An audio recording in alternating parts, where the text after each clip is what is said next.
fluid coding, and AI here. ADK Python 2.0 just crossed into general availability, and that changes the question for Gemini agents. Not, can Google demo an agent? The real question is whether ADK can now carry the full lifecycle developers usually reach for LangGraph to handle.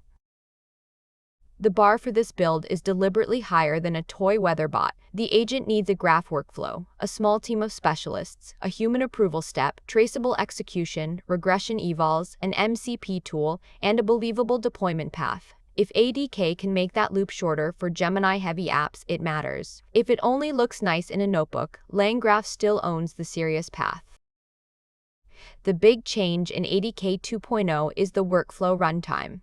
Google now lets agents, tools, functions, code, and human input exist as nodes in a workflow graph. That puts ADK directly into territory where LangGraph has been the default answer for long-running, stateful agent flows. It also means the agent is no longer just a long instruction prompt.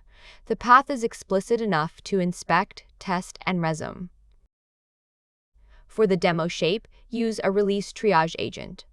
A coordinator receives a developer request, classifies it, routes it to a docs reader, a repository issue summarizer, or a deployment checker, then validates the response before returning a recommendation. That is small enough to understand, but real enough to expose the hard parts: tool choice, side effects, state approval, and regression testing. The first production win is explicit control flow. ADK graph workflows let the root be code, not an implied behavior buried in one giant system prompt. A classification node can hand off to a docs path, a repository path, or a deployment path, and a deterministic validation node can normalize risk labels before the user sees anything. That is not magic. It is ordinary software structure applied to agent behavior. ADK also supports collaborative agent teams. A coordinator can delegate to sub-agents in chat, task, or single-turn modes. For this build, single-turn specialists are the safer default because each one has a bounded job and can run without dragging the user into another conversation. There is an important limitation, though. In ADK Python 2.0, task mode is disabled inside graph workflows, so the team design has to respect that boundary. The human-in-the-loop step is where production agents usually get awkward. In ADK graph workflows, human input can be modeled as a node.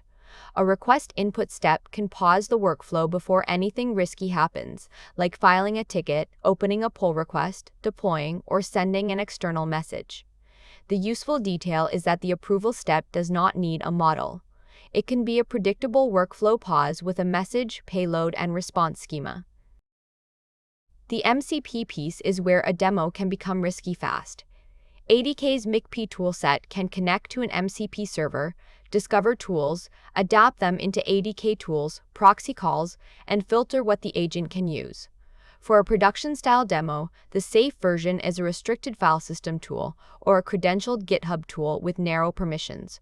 The point is not that the agent can touch everything. The point is that the available tools are intentional. The important part is not that the agent got an answer, it is that we can inspect the path.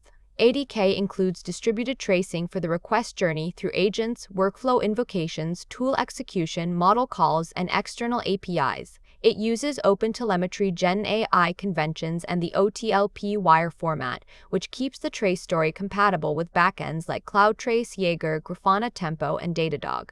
That is a real production signal. Then comes the eval set. ADK's evaluation docs make the right distinction. Final answers are not enough for agents. You also need the trajectory. Which tools were called? What intermediate response happened? What state did the session start with? For this agent, the useful evals are a happy path, a wrong tool path, and a human rejection path. If those keep passing, you have a regression signal instead of a vibe check. Deployment is where ADK's first-party advantage becomes obvious. Google lists Agent Runtime, Cloud Run, and GKE as deployment targets. Agent Runtime is the managed path inside Google Cloud Agent Platform, and the standard flow uploads the agent code and declared dependencies rather than the local web interface.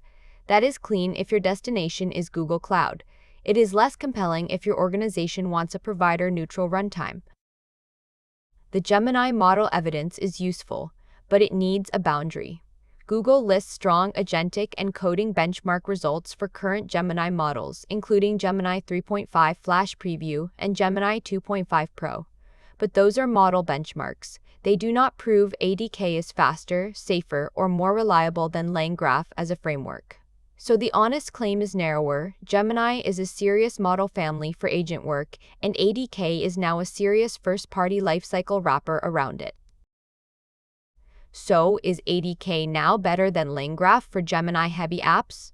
If the app is Gemini-first, Google Cloud-bound, and you want graph control, traces, evals, MCP integration, human approval, and deployment in one first-party lane, ADK 2.0 deserves a real build test.